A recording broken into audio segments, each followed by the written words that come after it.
Over the past 48 hours, the security atmosphere surrounding the Korean Peninsula has once again reminded the South Korean public that deterrence is not an abstract concept, but a concrete necessity.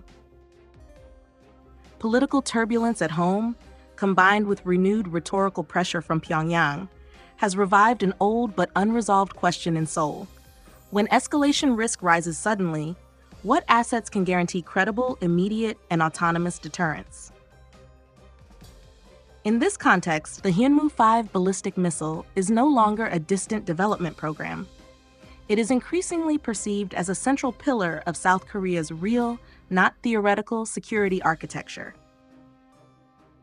Unlike many high-profile defense projects that attract attention through public demonstrations or export campaigns, Hinmu-5 operates in a different strategic space. Its purpose is not visibility, but certainty. South Korean audiences understand that the most acute military threat from North Korea does not come from conventional maneuver forces, but from hardened underground infrastructure, deeply buried command bunkers, missile storage facilities, and leadership shelters designed to survive initial strikes. The entire logic behind Hyunmoo-5 is rooted in this reality. Hyunmoo-5 represents the most powerful iteration of South Korea's indigenous ballistic missile development. It builds upon earlier systems in the Hinmu family, yet it departs from them in one critical dimension: payload mass and penetration capability. Whereas previous variants focused on range and accuracy, Hyunmoo-5 prioritizes kinetic force and structural destruction. Its exceptionally heavy warhead is designed to retain momentum through reinforced concrete and rock layers, targeting facilities that are intentionally built to withstand conventional munitions. For South Korean viewers, this distinction matters. Deterrence on the peninsula has always been asymmetric. North Korea relies on concealment and depth, betting that its most critical assets can survive long enough to enable retaliation or coercion. Hyunmoo-5 directly challenges that assumption. Its existence signals that underground protection no longer guarantees immunity. This is not a symbolic message, but a practical one aimed at altering adversary calculations. The relevance of Hyunmoo-5 becomes clearer when placed within South Korea's established military doctrines.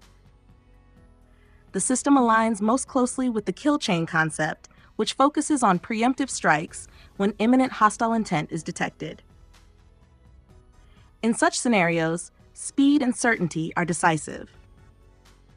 Air-delivered bunker buster munitions require air superiority, detailed targeting data, and favorable weather conditions. Ballistic missiles like Hyunmoo-5 bypass many of these constraints. Once launched, interception becomes extremely difficult, and time to target is measured in minutes rather than hours. This capability also reinforces the Korea Massive Punishment and Retaliation framework. While often discussed in political terms, the credibility of that framework depends on the ability to neutralize leadership and command nodes rapidly. Hyunmoo-5 provides a domestic, sovereign means to do so, reducing reliance on external assets during the opening phase of a crisis. For a South Korean audience that closely follows alliance dynamics, this aspect carries significant psychological weight. Recent developments over the past 2 days further sharpen the missile's relevance. Political uncertainty within South Korea has raised concerns about decision-making continuity during crises.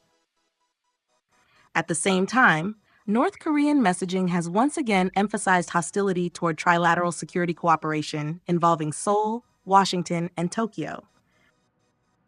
While these events are not directly linked to Hyunmoo-5, they reinforce the same underlying conclusion: deterrence must remain stable even when politics are volatile. Hyunmoo-5 contributes to that stability by anchoring deterrence in hardware rather than rhetoric. It does not depend on forward deployment of foreign forces or immediate political consensus among allies. Its presence in the arsenal alone complicates adversary planning. For North Korean strategists, the question is no longer whether key facilities can be protected underground, but whether concealment itself increases vulnerability by concentrating assets in predictable locations. South Korean audiences often compare indigenous systems to foreign equivalents, particularly those of the United States.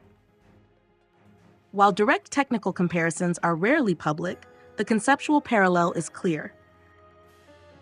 Like the heaviest bunker-buster weapons developed elsewhere, Hyunmoo-5 focuses on depth and structural collapse rather than blast radius. However, its design is tailored specifically for the geography and threat profile of the Korean Peninsula. Shorter ranges combined with massive payloads reflect a focus on nearby, hardened targets rather than distant power projection. This Peninsula-specific optimization is precisely why Hyunmoo-5 resonates domestically. It is not perceived as an attempt to join a global arms competition, but as a pragmatic response to a unique security environment.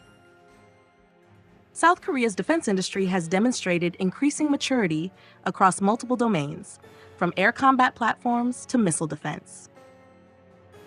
Hyunmoo-5 fits into this trajectory as a system built for necessity rather than prestige. Another factor that enhances public acceptance is the missile's role in reducing escalation risk rather than increasing it. Paradoxically, the clearer and more credible a deterrent becomes, the less likely it is to be used. By holding at risk the most protected assets of an adversary, Hyunmoo-5 strengthens crisis stability.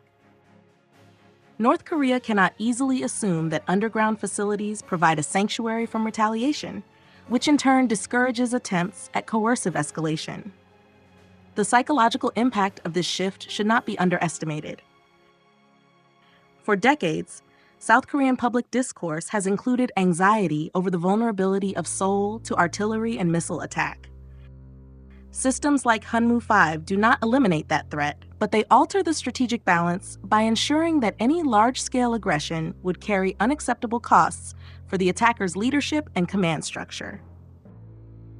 This balance is central to deterrence theory, but it becomes tangible only when supported by credible capabilities. Looking ahead, Hyunmoo-5 also reflects a broader transformation in South Korea's defense posture. The country is moving away from a purely reactive model toward a layered approach that integrates defense, precision strike, and rapid retaliation. Missile defense systems aim to intercept incoming threats, while assets like Hyunmoo-5 address the sources of those threats directly. Together, they form a more complete deterrence ecosystem. For South Korean viewers, the key takeaway is not technical fascination, but strategic reassurance. Hyunmoo-5 represents an investment in autonomy and preparedness. It signals that even amid political uncertainty or shifting alliance dynamics, the core deterrent remains intact. In a region where miscalculation can have immediate and catastrophic consequences, such reassurance carries significant weight. Ultimately, Hinmu-5 is less about the missile itself than about the message it conveys. South Korea is not seeking escalation, nor is it pursuing symbolic demonstrations of strength. Instead, it is quietly building the means to ensure that deterrence remains credible under the most demanding conditions.